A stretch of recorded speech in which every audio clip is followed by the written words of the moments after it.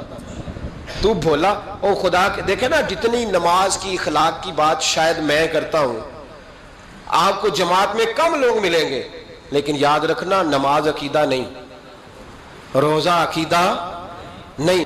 عقیدہ حسین ہے, عقیدہ حسن ہے, عقیدہ علی ہے, عقیدہ عثمان غنی ہے, عقیدہ عمر فاروق ہے. میں اس شخص کو کیا کروں, مجھے اس شخص کی کیا ضرورت ہے جو ممبر پہ بیٹھ کے کہتا ہے حسین ابن علی باغی تھے. وہ شخص, اس کی نماز روزہ حج زکات دیکھا جائے گا. آؤ قرآن مجید سورہ شورا آیت نمبر 23, گھر جا کے قرآن مجید کھولو, یہ والی آیتیں بھی پڑھا کرو, یہ والی بھی کھولا کرو. صحابہ جمع ہو کے نبی پاک کے پاس آئے, عرض کی یا رسول اللہ صلی اللہ علیہ وسلم آپ کے خرچے زیادہ ہیں, آمدن کا ذریعہ کوئی نہیں. جس طرح آج لوگ ہر پیر صاحب سے نہیں پوچھ رہے, علامہ صاحب سے, کہ آپ کام کوئی نہیں کرتے, کپڑے پھر بھی سفید پہنتے ہیں, کیا ذرائع آمدن ہے, پھر بھی آپ گاڑی میں گھومتے ہیں. ہمارا تو پروگرام تھا مولوی بھوکا مر جائے, پر اس کے پاس آتے ہیں تو یہ تازی چائے پلاتا ہے. کیا مطلب, کس طرح کا رویہ ہے. صحابہ کے بار وہ یہ نہیں سوچتے تھے آتے کام, وہ کہتے تھے آگے بڑھ کے حصہ ڈالے. وہ سارے آگے بڑھے, کہا یا رسول اللہ صلی اللہ علیہ وسلم اخراجات زیادہ ہیں, ذرائع آمدن بظاہر کوئی نہیں, نذرانوں پہ اعتراض نہ کیا کرو. نذرانہ دینا نبی پاک کی سنت ہے, نذرانہ قبول کر لینا نبی پاک کی, بولو, حضور کی سنت ہے. تو صحابہ جمع ہو کے آئے, ایک جگہ پہ میٹنگ کی, کہا تھوڑے سے پیسے ہر مہینے پیش کریں گے. تو حضور سے بات کون کرے گا پیسوں کی, کہا ہم نے نہیں کرنی, نبی پاک کے چچا جناب عباس کریں گے. حضرت عباس رضی اللہ تعالیٰ عنہ کے ذمہ لگایا گیا. جناب عباس آئے, حضرت عباس رضی اللہ تعالیٰ عنہ پیسے لے کے آئے, اور سیانے بندے تھے, انہوں نے بڑی سمجھداری والی عقل مندی والی بات چھیڑی. یہ نہیں کہا کہ حضور ہم یہ نذرانہ دیں گے, کہنے لگے یا رسول اللہ ہمیں پتہ ہے آپ کی مذہبی مصروفیت اتنی ہے کہ آپ کو ٹائم نہیں ملتا کاروبار کرنے کا, اگر آپ کام کریں گے تو پھر آپ کس طرح کر کے دین کا کام ہو سکے گا. اور یا رسول اللہ آپ نے جو ہمارے لیے کیا ہے اس کا ہم بدلہ نہیں دے سکتے, ایک حرف کا بدلہ نہیں دے سکتے.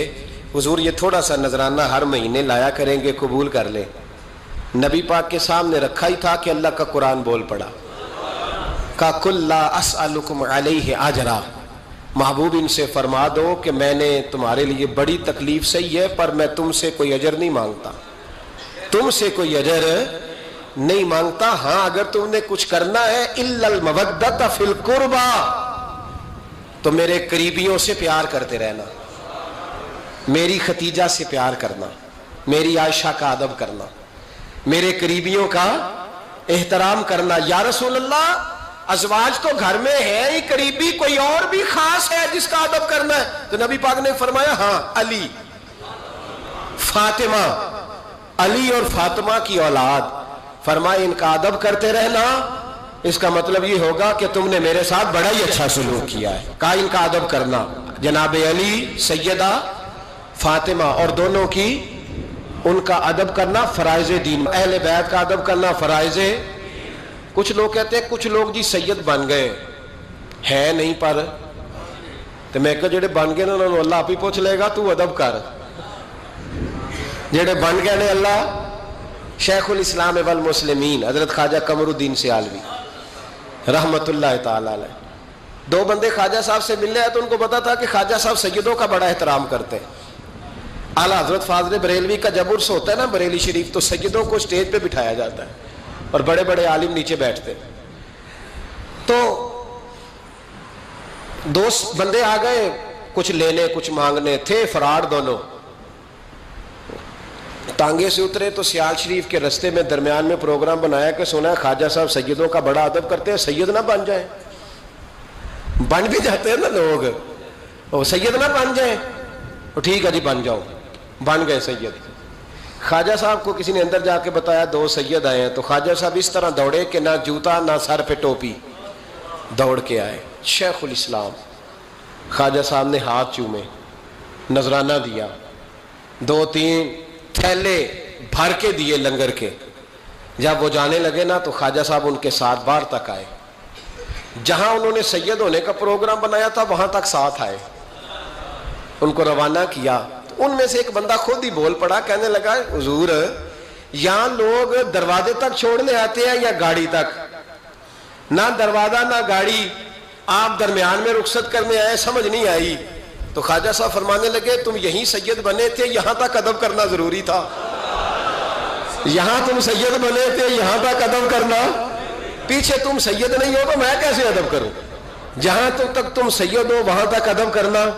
اور میرے اعلیٰ حضرت نے عقیدہ دیا، کہنے لگے تیری نسل پاک میں ہے بچہ بچہ نور. تیری نسل پاک میں ہے بچہ بچہ نور کا. تو ہے عین نور تیرا، سب گھرانہ نور کا. تو میاں صاحب نے اس کی وضاحت بھی کی. میاں صاحب سے کہا حضور ادب کرتا کون ہے؟ سارے تو ادب کرتے نہیں. تو میں دور نہیں نہ جاتا، پرانے محدثین نہیں پوچھتا، یہ کشمیر میں میاں محمد بخش صاحب سے پوچھ لیتے حضور ادب کرتا کون ہے؟ تو میاں صاحب فرمانے لگے اصلا نال جے نیکی کریے. کنہ نال؟ اصلا نال جے نیکی کریے تو نسلہ تاک نہیں پھول دے. ہاں بے اصلا نال نیکی کریے تو پھول کنڈیاں نال تول دے. بے اصلا فرمانے لگے جو اصل ہوگا نا اخلاق کا، کردار کا، خاندان کا اصل، وہ ہمیشہ مصطفیٰ کے صحابہ کا بھی احترام کرے گا اور اہل بیت نبوت کا بھی ان کا ادب کرے. سنیں نبی پاک نے کیا فرمایا. ترمذی میں حدیث ہے، نبی پاک نے خطبہ حجت الوداع دیا. لوگ ہمیں کہتے ہیں نماز روزہ حج زکوٰۃ اس سے آگے نہ جاؤ. حضور نے خطبہ دیا، فرمایا میں تمہیں 2 چیزیں دے کے جا رہا ہوں، اگر تھام کے رکھو گے تو گمراہی تمہارے پاس نہیں آئے گی. یا رسول اللہ کون کون سی؟ فرمانے لگے ایک میں تمہیں قرآن دے کے جا رہا ہوں، دوسرا اپنا خاندان دے کے جا رہا ہوں. ان کو تھام کے رکھنا، گمراہی کبھی تمہارے پاس. ان کو تھام. سنو حضرت اسامہ بن زید رضی اللہ تعالیٰ عنہ. حضرت اسامہ آپ فرماتے ہیں مجھے نبی پاک سے کوئی کام تھا. یہ بھی ترمذی کی حدیث ہے. کہتے ہیں میں حضور سے ملنے گیا تو میں نے نا حضور سے بات چھیڑی، نبی پاک سے میں نے ذکر چھیڑا. جب وہ بات میں نے کرنی شروع کی نا تو حضور نے چادر اوڑی ہوئی تھی، بکل جس کو مارتے ہیں، کہتے ہیں چادر اوڑی ہوئی تھی تو نبی پاک کی نا چادر میں 2 چیزیں حرکت کر رہی. تو جناب اسامہ بن زید رضی اللہ تعالیٰ عنہ فرماتے ہیں بات کرتے کرتے میری توجہ جب ادھر گئی تو میں اصل بات ہی بھول گیا. میں کہنا کچھ چاہ رہا تھا، میری زبان سے کچھ نکل رہا تھا. کیونکہ جب توجہ بٹ جاتی ہے نا، اس لیے توجہ بٹ جائے تو پھر لفظوں کا حسن برقرار نہیں رہتا. تو جناب اسامہ بن زید کہتے ہیں میں کہنا کچھ چاہ رہا تھا، میرے منہ سے نکلتا کچھ اور تھا. تو سرکار سمجھ گئے. تو حضور صلی اللہ علیہ وسلم مسکرا کے کہنے لگے بھول گئے ہو نا بات؟ تو میں نے کہا حضور بھول گیا ہوں. تو کہتے ہیں میں بھی ان سے کب سے کہہ رہا ہوں کہ باز آ جاؤ، لیکن یہ نہیں آ رہے. کہتے ہیں میں اور پریشان ہوا کہ یہ کن سے حضور کہہ رہے ہیں. تو نبی پاک نے چادر مبارک کو کھولا، ایک بغل سے امام حسن نکلے، دوسرے سے امام حسین نکلے. یہاں بھی ملا پریشان ہے، بڑی ٹینشن میں ہے. کہتا ہے جی ہر نانا ہی اپنے نواسوں سے پیار کرتا ہے. تو میں نے کہا بے وقوف، یہ عام نانا نہیں، یہ وہ والے نانا ہے جن کے بارے میں اللہ کہتا ہے وما ینطق عن الہویٰ ان هو الا وحی یوحیٰ. فرمایا میرے محبوب اتنی دیر تک بولتے نہیں جب تک میں حکم نہیں کر دیتا. تو امام حسن اور حسین کا پیار بھی اللہ کا حکم تھا، اس لیے ہو رہا تھا.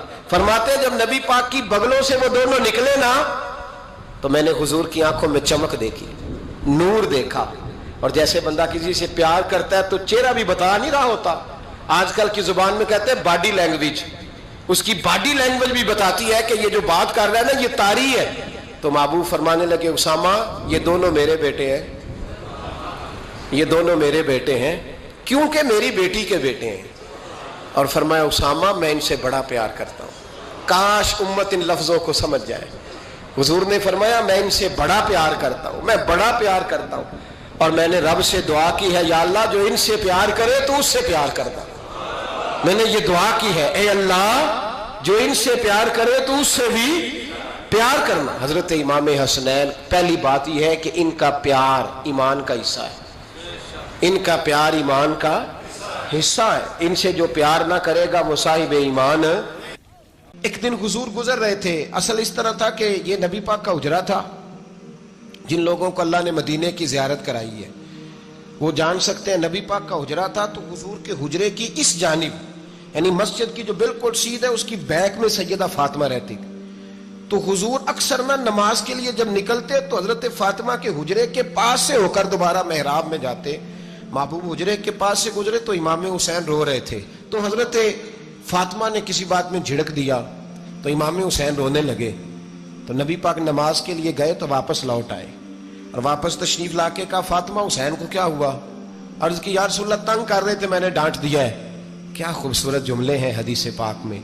سرکار نے فرمایا فاطمہ اس کو حسین کو نہ رونے نہ دیا کر, یہ جب روتا ہے نا تو میرے دل کو تکلیف ہوتی ہے.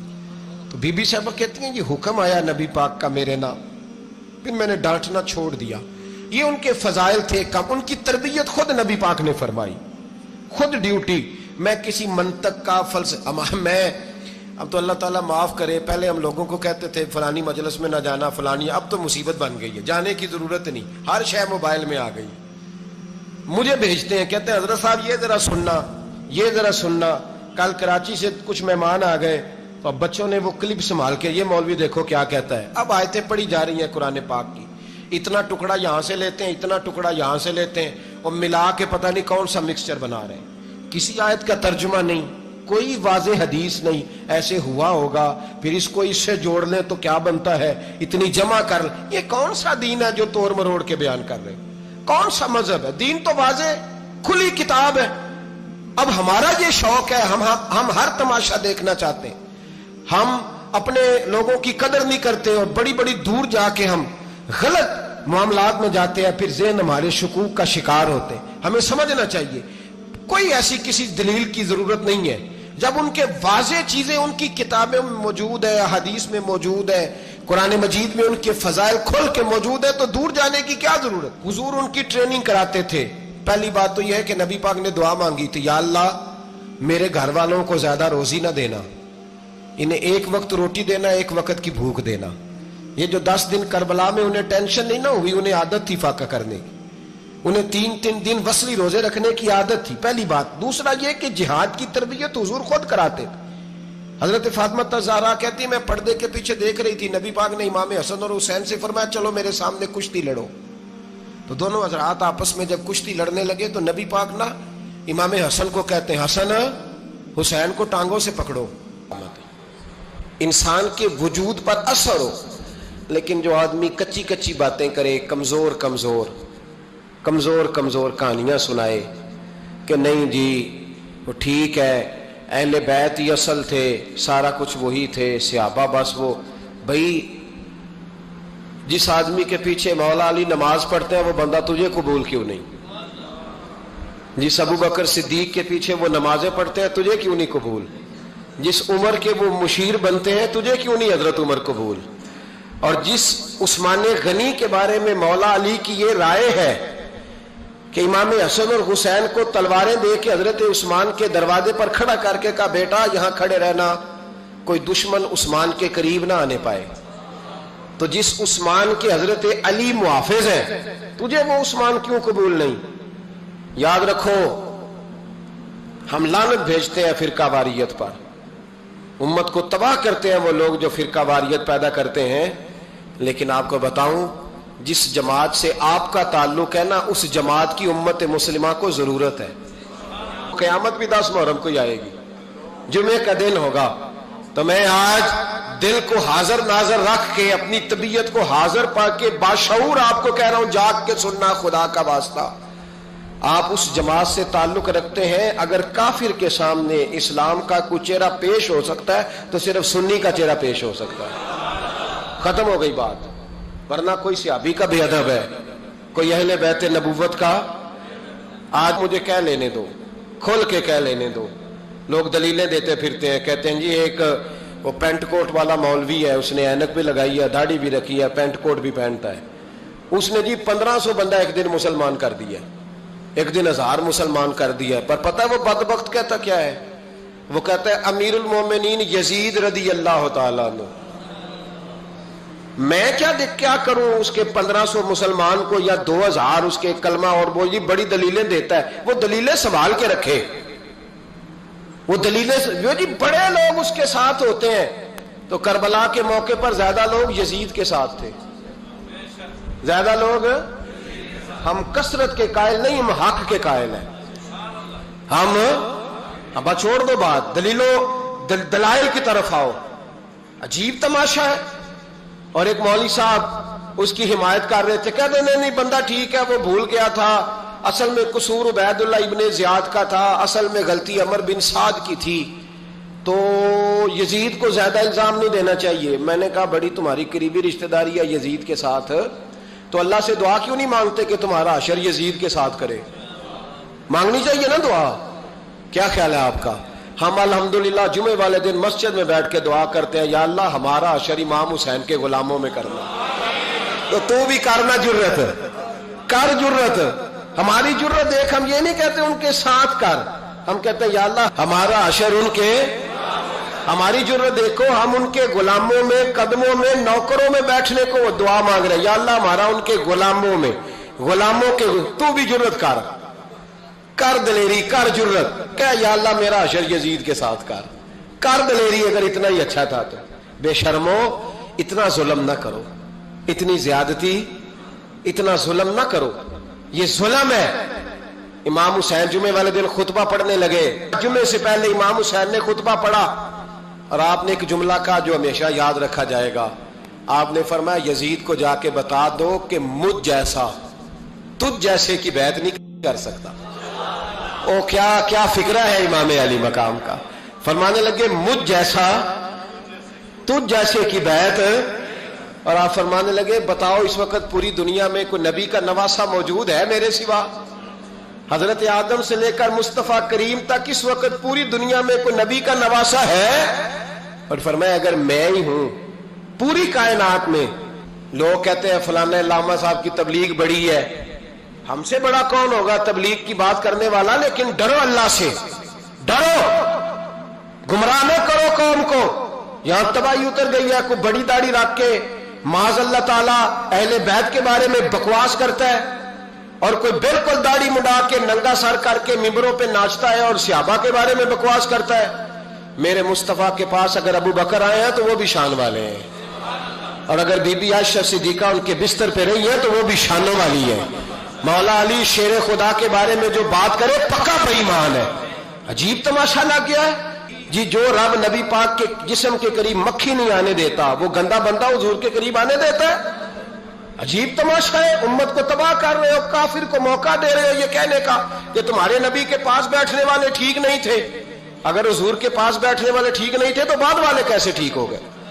تو یہ باز آنا چاہیے ان بے شرموں کو. یہ امت میں تفرقہ ڈالتے, بے حیائی کرتے.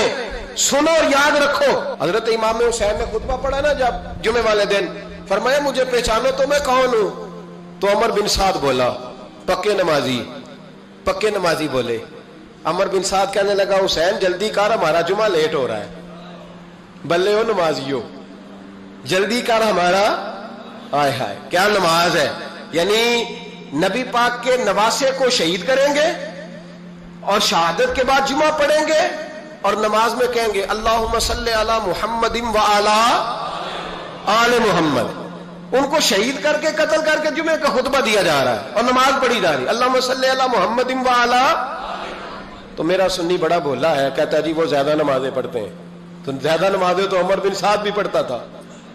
تو بولا او خدا کے دیکھے نا, جتنی نماز کی اخلاق کی بات شاید میں کرتا ہوں, آپ کو جماعت میں کم لوگ ملیں گے, لیکن یاد رکھنا نماز عقیدہ نہیں, روزہ عقیدہ نہیں. عقیدہ حسین ہے, عقیدہ حسن ہے, عقیدہ علی ہے, عقیدہ عثمان غنی ہے, عقیدہ عمر فاروق ہے. میں اس شخص کو کیا کروں؟ مجھے اس شخص کی کیا ضرورت ہے جو ممبر پہ بیٹھ کے کہتا ہے حسین ابن علی باغی تھے؟ وہ شخص، اس کی نماز روزہ آج زکات دیکھا جائے گا؟ آؤ قرآن مجید سورہ شورا آیت نمبر 23، گھر جا کے قرآن مجید کھولو، یہ والی آیتیں بھی پڑھا کرو، یہ والی بھی کھولا کرو۔ صحابہ جمع ہو کے نبی پاک کے پاس آئے، عرض کی یا رسول اللہ صلی اللہ علیہ وسلم آپ کے خرچے زیادہ ہیں، آمدن کا ذریعہ کوئی نہیں۔ جس طرح آج لوگ ہر پیر صاحب سے نہیں پوچھ رہے، علامہ صاحب سے، کہ آپ کام کوئی نہیں کرتے، کپڑے پھر بھی سفید پہنتے ہیں، کیا ذرائع آمدن ہے، پھر بھی آپ گاڑی میں گھومتے ہیں۔ ہمارا تو پروگرام تھا مولوی بھوکا مر جائے، پر اس کے پاس آتے ہیں تو یہ تازی چائے پلاتا ہے، کیا مطلب، کس طرح کا رویہ ہے؟ صحابہ کے بار وہ یہ نہیں سوچتے تھے آتے کام، وہ کہتے تھے آگے بڑھ کے حصہ ڈالیں۔ وہ سارے آگے بڑھے، کہا یا رسول اللہ صلی اللہ علیہ وسلم اخراجات زیادہ ہیں، ذرائع آمدن بظاہر کوئی نہیں، نذرانوں پہ اعتراض نہ کیا کرو، نذرانہ دینا نبی پاک کی سنت ہے، نذرانہ قبول کر لینا نبی پاک کی، بولو، حضور کی سنت ہے۔ تو صحابہ جمع ہو کے آئے، ایک جگہ پہ میٹنگ کی، کہا تھوڑے سے پیسے ہر مہینے پیش کریں گے۔ تو حضور سے بات کون کرے گا پیسوں کی؟ کہا ہم نے نہیں کرنی، نبی پاک کے چچا جناب عباس کریں گے۔ حضرت عباس رضی اللہ تعالیٰ عنہ کے ذمے لگایا گیا، جناب عباس آئے، حضرت عباس رضی اللہ تعالیٰ عنہ پیسے لے کے آئے، اور سیانے بندے تھے، انہوں نے بڑی سمجھداری والی، عقل مندی والی بات چھیڑی۔ یہ نہیں کہا کہ حضور ہم یہ نذرانہ دیں گے، کہنے لگے یا رسول اللہ ہمیں پتہ ہے آپ کی مذہبی مصروفیت اتنی ہے کہ آپ کو ٹائم نہیں ملتا کاروبار کرنے کا، اگر آپ کام کریں گے تو پھر آپ کس طرح کر کے دین کا کام ہو سکے گا، اور یا رسول اللہ آپ نے جو ہمارے لیے کیا ہے اس کا ہم بدلہ نہیں دے سکتے، ایک حرف کا بدلہ نہیں دے سکتے، حضور یہ تھوڑا سا نذرانہ ہر مہینے لایا کریں گے، قبول کر لیں۔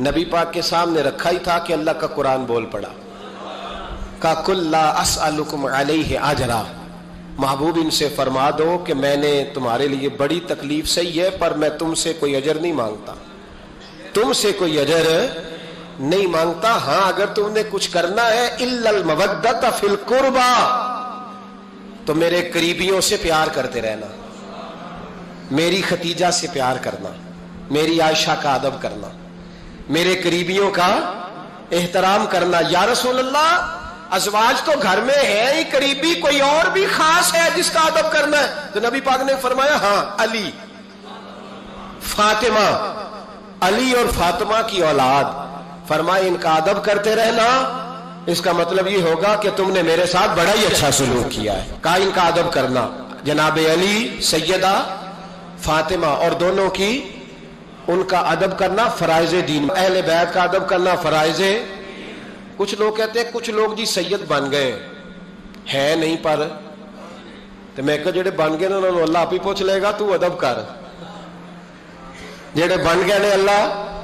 شیخ الاسلام والمسلمین حضرت خواجہ قمر الدین سیالوی رحمت اللہ تعالی علیہ، دو بندے خواجہ صاحب سے ملنے آئے تو ان کو پتا تھا کہ خواجہ صاحب سیدوں کا بڑا احترام کرتے ہیں۔ اعلیٰ حضرت فاضل بریلوی کا جب عرس ہوتا ہے نا بریلی شریف، تو سیدوں کو سٹیج پہ بٹھایا جاتا ہے اور بڑے بڑے عالم نیچے بیٹھتے ہیں۔ تو دو بندے آ گئے، کچھ لینے کچھ مانگنے، تھے فرار دونوں،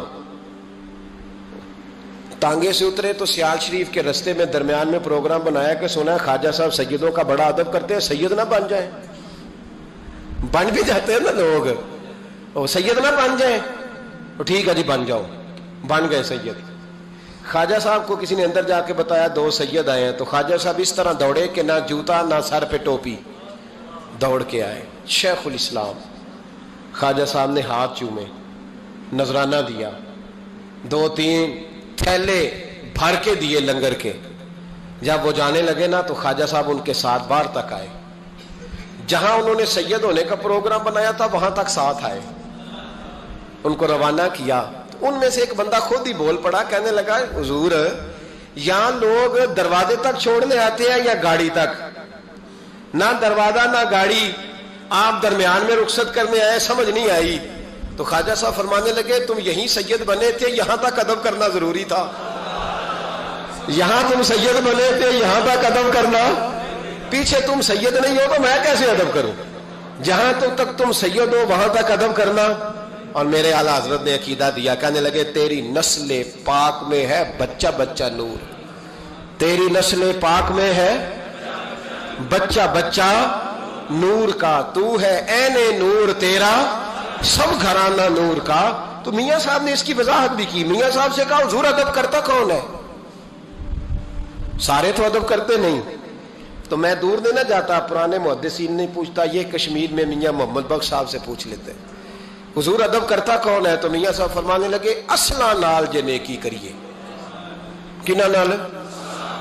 اصلا نال جے نیکی کریے تو نسلہ تاک نہیں پھول دے، ہاں بے اصلا نال نیکی کریے تو پھول کنڈیاں نال تول دے، بے اصلا۔ فرمانے لگے جو اصل ہوگا نا اخلاق کا، کردار کا، خاندان کا اصل، وہ ہمیشہ مصطفیٰ کے صحابہ کا بھی احترام کرے گا اور اہل بیت نبوت کا بھی ان کا ادب کرے۔ سنیں نبی پاک نے کیا فرمایا، ترمذی میں حدیث ہے، نبی پاک نے خطبہ حجت الوداع دیا۔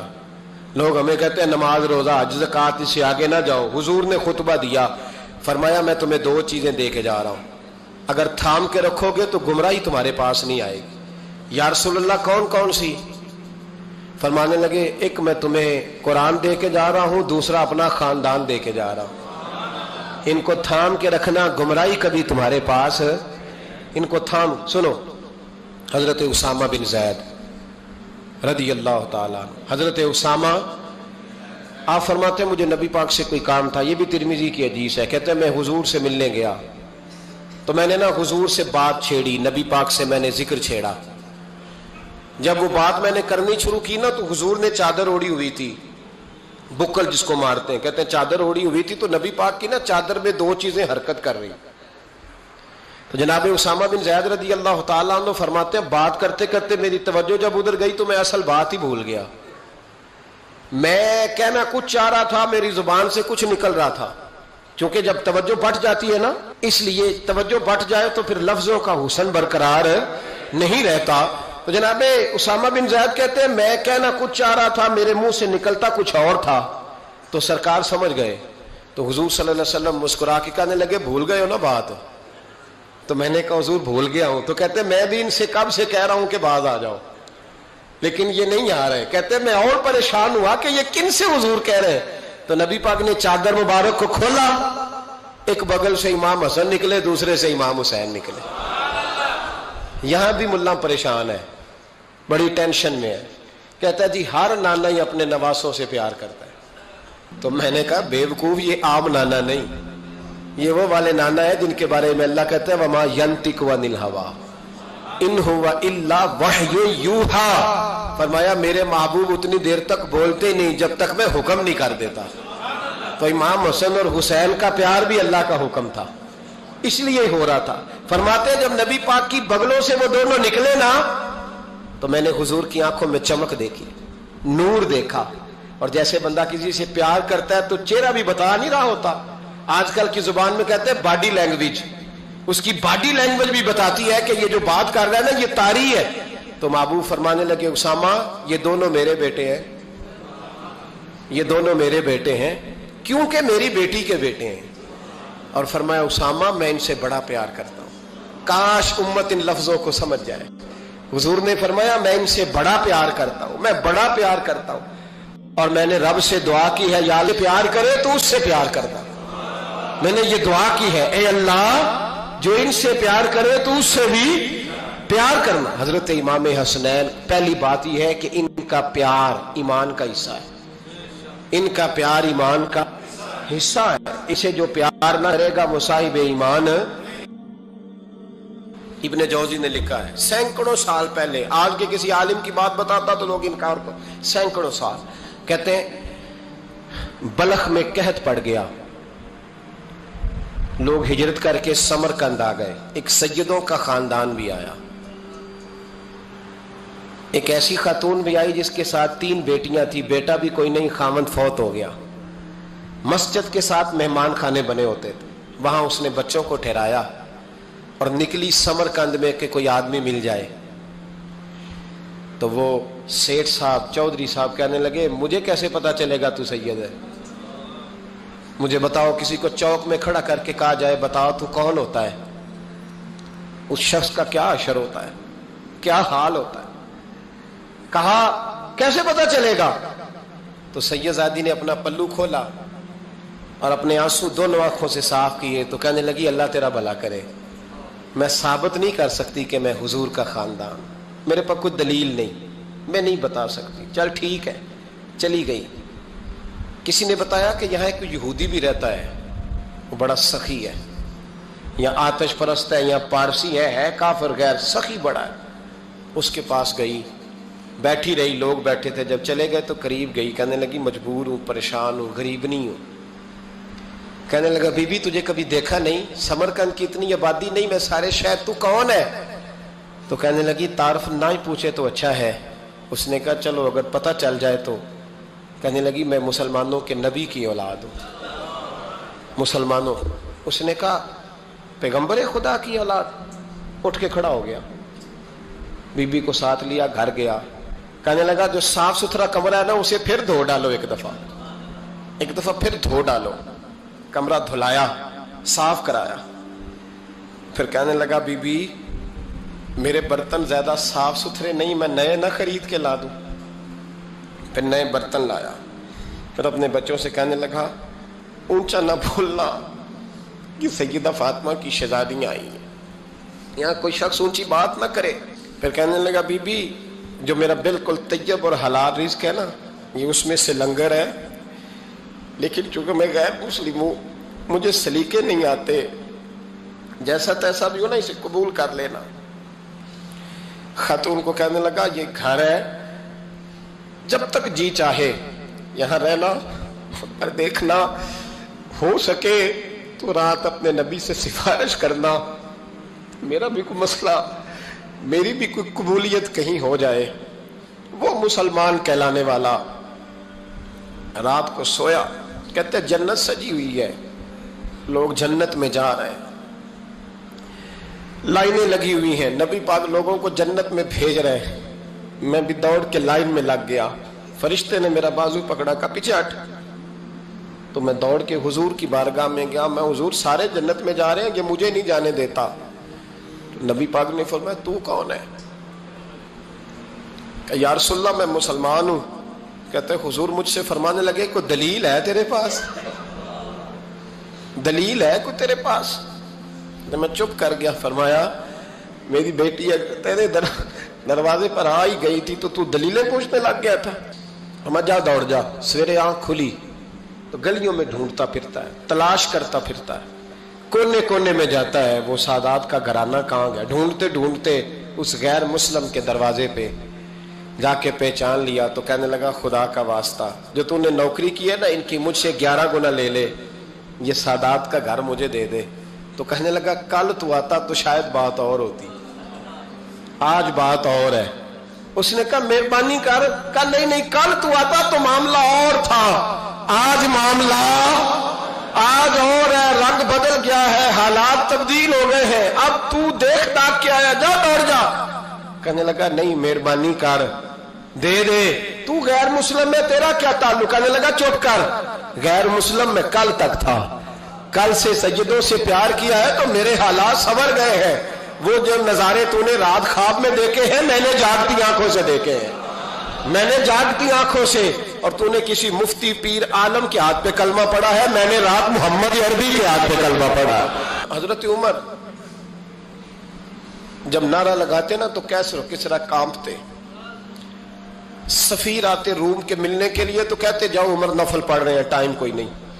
ایک دن اندر میٹنگ ہو رہی تھی، حضرت عمر میٹنگ میں بیٹھے تھے. آپ کے بیٹے ملنے آئے عبداللہ ابن عمر. ابا جی اندر آ جاؤ. فرمایا دروازے پہ کھڑا ہو، میں ضروری بات کر رہا ہوں، اندر نہ آنا. جناب عبداللہ ابن عمر کہتے ہیں میں دروازے پہ کھڑا ہو گیا. تھوڑی دیر گزری تو امام حسین بھی آ گئے. ایک حدیث میں ایک روایت میں امام حسن کا لفظ بھی ہے. امام حسین آئے، آ کے عبداللہ ابن عمر سے کہنے لگے عمر فاروق اندر ہے؟ تو کہا وہ اندر تو ہے. تو کہا آپ کیوں دروازے پہ کھڑے؟ کہنے لگے ابا جی نے کہا ہے یہاں انتظار کرو، میں کوئی ضروری بات کر رہا ہوں. لیکن شہزادے میرے لیے کہا ہے، میرے لیے آپ جانا چاہیں تو چلے جائیں. امام حسین کہنے لگے امیر المومنین کوئی بات کر رہے ہوں گے، میں ظہر کے وقت مسجد میں مل لوں گا، ظہر کا ٹائم آئے گا نا تو میں مسجد میں مل لوں گا. یہ کہہ کے چلے گئے. حضرت عمر باہر آئے تو حضرت عبداللہ ابن عمر سے کہا کہ کوئی آیا تو نہیں؟ عرض کی حضور حسین ابن علی آئے. حسین ابن علی. تو کہا اندر کیوں نہیں بھیجا؟ کہا میں نے کہا تھا بے شک چلے جائیں، لیکن وہ کہہ رہے تھے کہ میں ظہر کے وقت مسجد میں مل لوں گا. تو سیدنا عمر فاروق فرمانے لگے عبداللہ تجھے تیری ماں روئے، حسین کو کیوں واپس بھیجا؟ پھر عمر دنیا داروں کے سامنے ڈٹنا، کھڑا ہونا عمر پہ ختم ہے، لیکن جو اندر کی بات ہے نا، روح کی، جو عقیدت کی بات ہے، جو وفا کا رشتہ ہے، اس کو کون سمجھے؟ یہ جو روح کی مجبوریاں ہیں، یہ جو وفا کی مجبوریاں ہیں، اسے لوگ کیا سمجھیں؟ انہیں کیا پتا کہ مرشد کے بیٹے کے پیر چومنے میں حسن کیا ہوتا ہے؟ انہیں کیا پتا کہ جب استاد کا بیٹا گھر میں آتا ہے تو دل کرتا ہے مکان بیچ کے اسے دے دیں، اس کے باپ کی نیکیاں بڑی ہیں. جناب عمر فاروق دوڑے گئے، امام حسین کے دروازے پہ دستک دی. امام حسین باہر رکھا، شہزادے یار ملنے آئے تھے تو بغیر ملے کیوں آ گئے؟ عرض کی کہ آپ مصروف تھے، آپ کے اپنے بیٹے بھی دروازے پہ کھڑے تھے تو میں واپس آ گیا. امام حسین کہتے ہیں عمر جذبات میں آ گئے، سر سے پگڑی گر گئی، کہنے لگے حسین میرے بیٹے کا اور حسین کا کیا مقابلہ؟ کیا اس کی ماں کا نام فاطمہ الزہرا ہے؟ کیا اس کی نانی کا نام خدیجۃ الکبریٰ ہے؟ کیا اس کے نانے کا نام محمد مصطفیٰ ہے؟ اور پھر سر سے پگڑی اتری تھی، اپنے بال زور سے پکڑ لیے، کہنے لگے حسین میں نا مکے میں اونٹ چرایا کرتا تھا اور ڈنڈوں سے مار کھاتا تھا اپنے باپ سے. یہ جو آج ساری دنیا میں عمر کے نعرے لگتے ہیں یہ تیرے نانے کا صدقہ ہے. شہزادے میری وفا اور میری وفا میں جب تیرا دل کرے نا دوڑ کے آ جایا کر. عمر تو لوگ ایک دن امام حسین نے آ کے نا جناب فاروق اعظم سے کہا، خطبہ دے رہے تھے بچوں کی طبیعت شروع میں، پتہ نہیں کیا بات آئی امام حسین کے دل میں، کہنے لگے عمر نیچے اترو، یہ میرے نانا کا ممبر ہے. تو حضرت سیدنا عمر سنو، کبھی میرا بھی بچہ آ جائے تو میں کہتا ہوں اس کو پکڑو یار، بچوں کو تو نہیں نا جمعوں میں مطلب ذکر کیا جاتا، اترنا میرے نانے کا ممبر ہے. جناب عمر اتر کے نیچے کھڑے ہو گئے تو کہا جا کے اپنے نانے کے ممبر پہ بیٹھ. تو حضرت عمر رو پڑے، کہنے لگے شہزادے میرے نانے کا ممبر ہی کوئی نہیں ہے ہی نہیں، یہ ممبر یہ مصلی یہ تیرے نانے کی شان ہے، میرے نانے کا کوئی ممبر نہیں، تیرے ہی نانے کا ممبر ہے. تھوڑی دیر کھڑے رہے تو امام حسین کہنے لگے اچھا کوئی نہیں آپ کے نانے کا ممبر کا نہیں؟ کہا چلو پھر میرے نانے کے ممبر پہ بیٹھ جاؤ چلو خیر ہے. کوئی نہیں آپ کے نانے کا؟ کہا نہیں. تو کہا کوئی نہیں پھر میرے نانے کے. جب حضرت عمر بیٹھے تو بڑا شاندار جملہ کہا، فرمانے لگے میں ممبر پر مرضی سے نہیں بیٹھا تھا، مجھے ابو بکر نے بٹھایا تھا. حضرت امام حسین تشریف لائے، بچوں سمیت آئے. حور بن یزید ایک شخص تھا، حور بن یزید، حور بن ساتھ ہو، صحرا کا علاقہ ہو، تپتی ہوئی ریت ہو، اتنے کٹھن اور سخت حالات، چاروں جانب موت ہی موت، دور دور تک اپنوں کا نام و نشان کوئی نہیں، اور اکیلے فیصلہ کرنے والے امام حسین، باقی سارے بچے ہیں یا عورتیں، سارے بڑے اکیلے. 19 لوگوں کو ایک بار میں حضرت ایسے ہی تماشا بنا دیا. مظلوم تھے وہ تو رو رہے تھے، ہر مقرر یہ کہہ رہا ہے کہ وہ تو بار بار کہ ابا پانی مل جائے، پانی آ جائے، ترس گئے. خدا کا خوف کرو، یہ دلیر لوگ تھے، ان کی باتیں آج بھی پڑھ کے دلیری پیدا ہوتی ہے، دلیری پیدا ہوتی ہے، دلیری. ایک ہاتھ کٹا، دوسرے پہ مشکیزہ وہ بھی کٹا. دیکھ لو میں پس منظر پہ ہوں ابھی تک، میں بتا رہا ہوں کہ جہاد کس کے خلاف تھا؟ ظالم حکمران کے خلاف، ظالم کافر کے خلاف نہیں، مشرک کے خلاف نہیں. حضرت امام حسین رضی اللہ تعالیٰ عنہ نے ہر جگہ ایک ہی بات کی کہ یزید شرابی ہے تو بچے کٹوا دوں گا، شرابی کو ووٹ. یہ ایک نہیں، ہر کتاب میں یہی لکھا، ہر کتاب میں، اور ہر مسلک کی کتاب. یزید چونکہ مجرے دیکھتا ہے، رنڈیوں کا ناچ دیکھتا ہے، بچے کٹوا دوں گا، اس کے ہاتھ میں ہاتھ. امام حسین نے فرمایا چونکہ اللہ کی حدوں کو توڑتا ہے، حقوق اللہ پامال کرتا ہے، حدود اللہ، بچے کٹوا دوں گا لیکن اس کے ہاتھ میں ہاتھ. سارا دن خود مجرا دیکھنا اور 10 محرم کو 2 دیگیں پکا کے حسینی بن جانا، سارا سال خود گند مند کرنا،